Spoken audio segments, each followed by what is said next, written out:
आजकल नवरात्रि का त्योहार चल रहा है और मैं रखती हूँ 9 दिन का फास्ट। मतलब पूरे 9 दिन तक व्रत रहता है और अब की बार तो 10 दिन है। तो सुबह बहुत जल्दी मैं उठती हूँ और खासकर देखिए, वैसे तो मैं हमेशा ही उठती हूँ, लेकिन खासकर जब नवरात्रि होती है तो थोड़ा जल्दी इसलिए होता है क्योंकि पूजा पाठ बढ़ जाता है और जो डेली रूटीन होता है ना, वो काफ़ी हद तक बदल जाता है। जैसे जो हमारे अपने डेली के काम हैं वो तो रहते ही हैं, और साथ में नवरात्रि की पूजा पाठ वो भी रहता है। और अब क्योंकि दिवाली आने वाली है तो थोड़ा सा साफ सफाई का काम और पेंट वगैरह का काम भी हो रहा है। तो साफ सफाई तो काफ़ी कुछ तो मैंने कर ली है, अभी बाकी है, थोड़ी और करूँगी। और मुझे पेंट करवाना है, मोस्ट प्रोबेबली आज से स्टार्ट हो जाएगा। और उसके लिए मुझे ये डिसाइड करना है कि कौन सा कलर कराऊँ और किस तरह का पेंट कराऊँ। तो कलर तो नॉर्मली मैं जल्दी से चेंज नहीं कराऊंगी क्योंकि मुझे जो दिख रहा है ना, ये बहुत सही लगता है। और जो पेंट का काम है वो हर जगह नहीं होना है। तो सुबह मैं बहुत जल्दी उठ गई, माता रानी को हाथ जोड़े और छत पे आ गई हूँ और बस ये देख रही हूँ कि मुझे कौन सा एरिया पेंट कराना है, किस कलर से कराना है। और इस तरह से मेरी सुबह की शुरुआत हो गई। टाइम करीब 3 या 3:30 बज रहे होंगे और अब मैं आ गई किचन में। रात को भी मैं एक बार ना पूजा करती हूँ, मतलब पूजा क्या, पाठ होते हैं माता रानी के। तो किचन की बहुत अच्छी सी साफ़ सफाई नहीं हो पाती है, मतलब जैसे बर्तन वगैरह होते हैं वो मैं नहीं कर पाती हूँ क्योंकि देखिए काम तो बढ़ गया और हमें ही मैनेज करना है। और किसी चीज़ को हमें बहुत जल्दी में या मन मार के ऐसे नहीं करना चाहिए। मतलब जितना हो सकता है उतना हमें खुश खुश होकर करना चाहिए, तभी वो चीज़ प्रोडक्टिव रहती है। तो मैंने सारे बर्तन वगैरह क्लीन कर लिए हैं और थोड़ी साफ़ सफाई कर ली है। और अब सबसे पहले मैं बनाऊँगी अपने लिए एक चाय, जो कि मैं बहुत रिलैक्स्ड मूड में पीती हूँ। ये मेरा हमेशा का नियम है कि सुबह की मैं एक मीठी चाय पीती हूँ और हमेशा जब भी इसे पीती हूँ ना तो अपने आप को बहुत रिलैक्स रखती हूँ, शांत रहती हूँ। और उसके बाद अब मैं कोई काम करूँगी।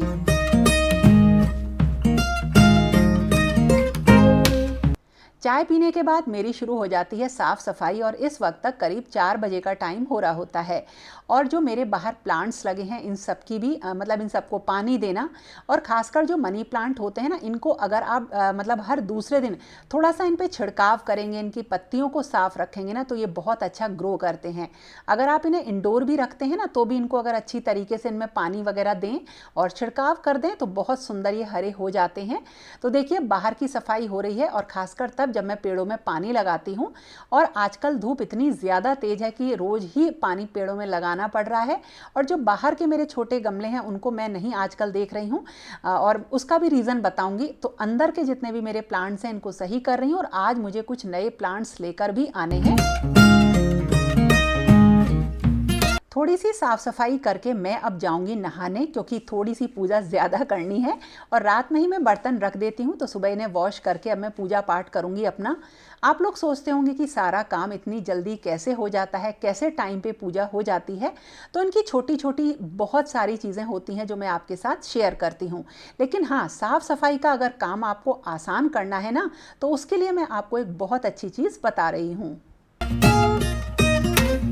फेस्टिव सीजन का मतलब है घर सजाना, कोजी कॉर्नर्स बनाना और मेहमानों का स्वागत करना, और साथ ही दोगुनी गंदगी भी हो जाती है।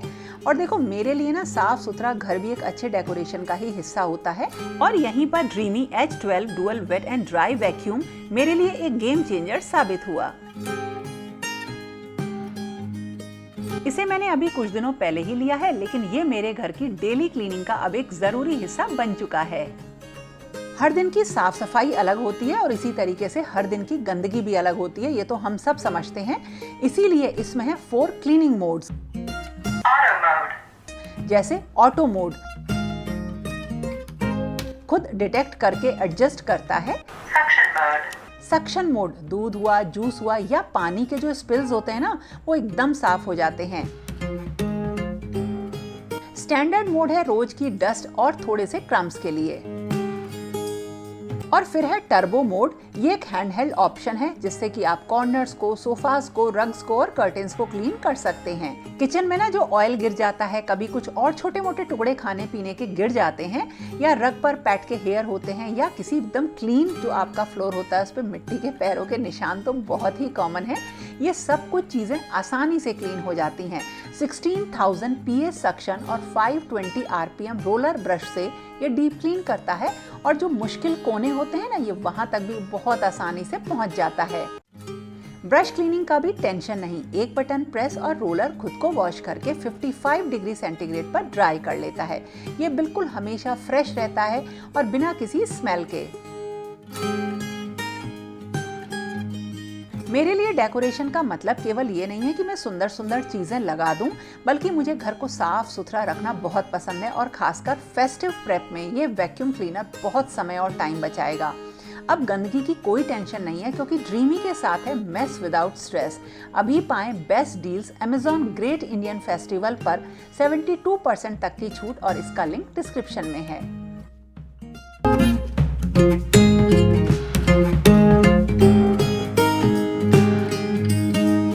और जो मेरी पूजा का काम है ये थोड़ा सा नवरात्रि में बढ़ा हुआ है, क्योंकि एक तो मंदिर की साफ सफाई और पूजा डेली करनी रहती है और उसी तरीके से माता रानी के दरबार की। माता रानी के जो वस्त्र और पोशाकें होती हैं वो मैं डेली चेंज नहीं करती हूँ, लेकिन उनके भोग हुए वो सब बदले जाते हैं। और इसी तरीके से बाकी जो पूजा होती है वो सबकी अपने अकॉर्डिंग होती है। और जो माता रानी के चरण मैंने द्वार पे रखे थे उनको लाके मैं उन्हीं के श्री विग्रह के सामने रख देती हूँ। और इस तरह से मेरी पूजा होती है सुबह की, और ये थोड़ी लंबी हो जाती है। पूजा करने के बाद मेरी जो डस्टिंग वगैरह का काम होता है मैं उसे करती हूँ। और बहुत ज़्यादा साफ़ सफाई या डस्टिंग डिपेंड करती है कि मेरे दिन का रूटीन कैसा है, मतलब मुझे आज क्या बनाना है, कहाँ जाना है। और कभी कभी ये डस्टिंग का काम बहुत ही बेसिक होता है और छूट भी जाता है। तो जो नवरात्रि का टाइम हो या कोई भी ऐसा दिन हो जब आपको बहुत सारा काम करना है ना, तो बहुत ढेर सारे काम हमें नहीं फैलाने चाहिए। तो मैंने अपनी डस्टिंग कर ली और अब थोड़ा सा अपना जो ब्रेकफास्ट की चीज़ें होती हैं वो मुझे बनानी होती हैं। देखिए मैं व्रत में कुछ खाती नहीं हूँ, मेरा और करण का फास्ट रहता है। बस हम मखाने खा लेते हैं, फ्रूट्स खा लेते हैं, दूध दही ले लेते हैं, पनीर खा लेते हैं। लेकिन मखाने मुझे इसलिए चाहिए होते हैं कि मुझे अगर मैं सॉल्ट ना लूँ तो मुझे बहुत ज़्यादा दिक्कत हो जाती है, बीपी लो रहता है। तो मैं सेंधा नमक के मखाने जो हूँ थोड़े से भून के रख लेती हूँ रोस्ट करके, और उन्हीं को लेती हूँ।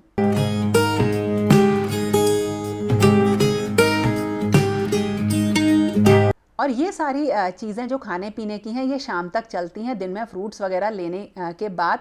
अब देखिए मैं जा रही हूँ मार्केट और मुझे बहुत ज़रूरी काम है। और घर में ना जब जोत जलती है तो उसे अकेला नहीं छोड़ते हैं, कोई होना चाहिए।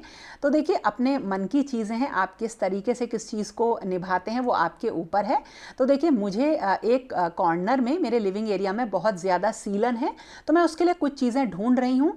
तो अब मैं सुबह का टाइम है, ब्रेकफास्ट कर लिया है, तो मैं मार्केट जा रही हूँ ये चेक करने के लिए कि किस चीज़ों के क्या क्या ऑप्शन होंगे। तो मुझे लूवर्स वगैरह देखने थे। शॉप पे मैं बहुत बड़ा वीडियो तो नहीं बना पाई, इनमें से मुझे कोई खास पसंद नहीं आए और मैं घर लौट आई।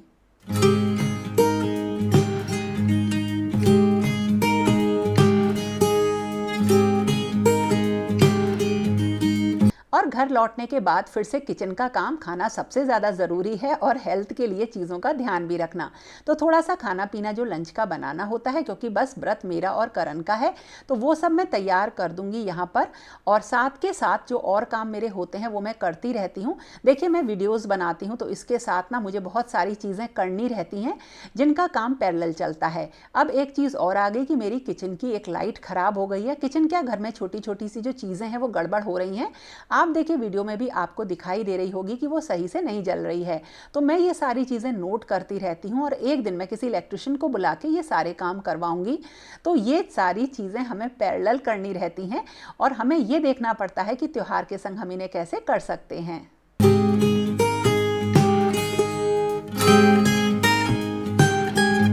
ये है माता रानी का छत्र जो कि मैंने आपको दिखाया था, और ये मैंने नवरात्रि के दूसरे दिन माता रानी को अर्पण किया था। तीसरा दिन 2 दिन का हो गया है। तो देखिए इसे मैंने उतारा है और इसको मैं दोबारा से हैंग कर रही हूँ। ये हैंग हो रखा था, इसका रीज़न है कि ये प्रॉपर एक जगह जहाँ मैं चाहती थी वहाँ पे मैं इसे नहीं लटका पाई थी। ये पीतल का बना हुआ है और आपको लोकल शॉप पे ऑनलाइन खूब मिल जाएंगे। तो मैंने इसकी एक सही जगह देख ली। और हर दिन माता रानी को कुछ ना कुछ अर्पण करना ये मेरा ही अपना एक तरीका है। तो जैसे मैंने ये छत्र अर्पण किया है, अच्छी तरह से ये लग गया है, बहुत अच्छा लग रहा है। और इसके बाद मैं इसे मंदिर में भी बिल्कुल इसी तरीके से हैंग कर दूंगी। और अब बारी आई और छोटी छोटी चीज़ों को सही करने की। ये जो दीपक वाला लेयर्ड लैंप है ये बहुत अच्छा है और मेरी जो अखंड ज्योत है वो बिल्कुल बढ़िया तरह से जल रही है और माता रानी अपने स्थान पर बहुत खुशी खुशी विराजमान है।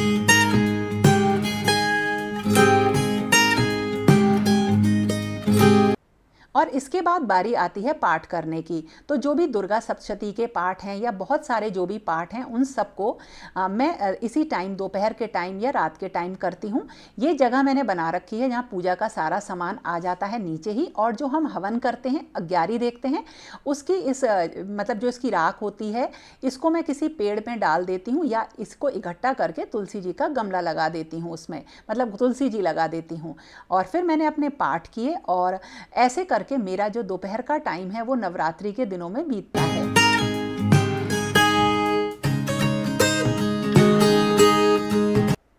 जो सूखे फूल हैं उनको भी मैं इकट्ठा करती हूँ और इनको किसी ना किसी जगह पे यूज़ ज़रूर करती हूँ।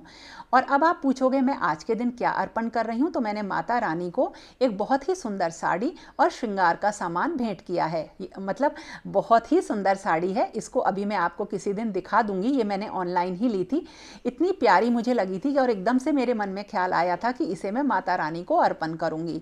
तो देखिए ये मैं आपको, जैसा मैंने बोला कि मैं बाद में आपको दिखा दूंगी, और इसी तरीके से हर दिन मैं माता रानी के लिए कुछ ना कुछ लेकर आती हूँ और उनको जो है भेंट करती हूँ, और इस तरह से ये मेरा आज का भेंट माता रानी स्वीकार करें।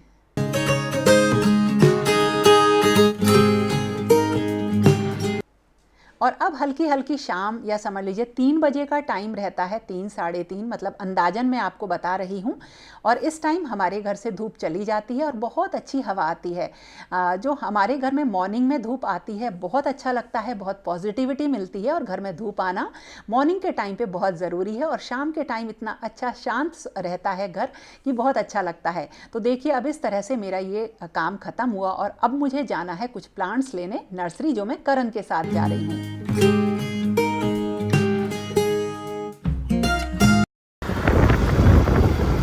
और हम जा रहे हैं नर्सरी और पहुंच गए, बस ये आ गई नर्सरी यहाँ पे।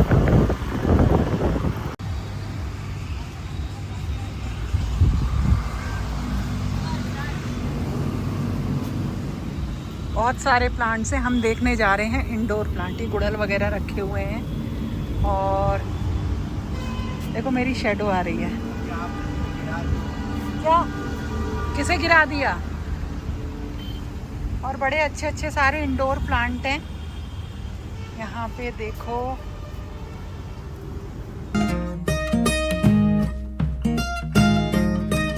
अभी मॉनसून का टाइम गया है तो उसमें मेरे सारे प्लांट्स बहुत अच्छे भी हो गए थे और कुछ मतलब ओवर वाटरिंग की वजह से ख़राब भी हुए। बहुत ज़्यादा ख़राब नहीं हो गए, अच्छे हैं।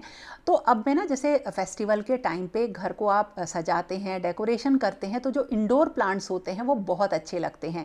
उनकी थोड़ी सी केयर करो ना तो हमेशा वो चलते हैं। और मैं जो जब लेती हूँ ना प्लांट्स तो ये कोशिश करती हूँ कि कुछ हार्डी प्लांट्स लूँ ताकि वो बिल्कुल भी ख़राब ना हो। तो नर्सरी पे इसी टाइम मैंने सारे प्लांट्स, मैं सोच रही हूँ इंडोर प्लांट्स ले लूँ, और ये स्टेप बाय स्टेप मैं करूँगी। जैसे सबसे पहले मैं इंडोर प्लांट्स लेकर आऊँगी, कुछ जो मेरे प्लांटर्स खाली हो गए हैं, जो गमले खाली हो गए हैं, उनमें मैं इन सबको एडजस्ट करूँगी। उसके बाद मैं देखूँगी कि मेरे पास कितने और खाली गमले बचे हुए हैं, और उसके हिसाब से मैं सीजनल प्लांट्स लेकर आऊँगी। तो पिटूनिया वगैरह, जिससे घर बहुत सुंदर लगता है, और विंटर्स में जब भी घर से बाहर निकलो ना तो ऐसा लगता है अरे वाह, मज़ा आ गया फूल देखकर।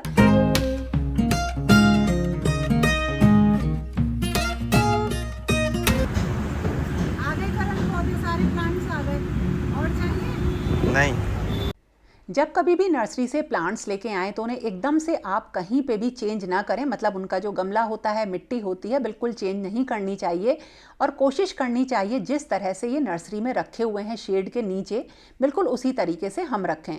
तो मैं काफ़ी सारे प्लांट्स लेकर आई हूँ, आपको एक अलग वीडियो में बता दूंगी। तो कुछ प्लांट्स जैसे हैं उन्हें वैसे ही मैं रख रही हूँ, पानी वगैरह लगा के। जैसे देखिए कुछ तो मैं किचन में लेकर आई, किचन की विंडो पे रख दिए हैं, क्योंकि यहाँ पे एक अच्छी हवा और खूब एक 11 बजे तक करीब अच्छी धूप मिलती है प्लांट्स को।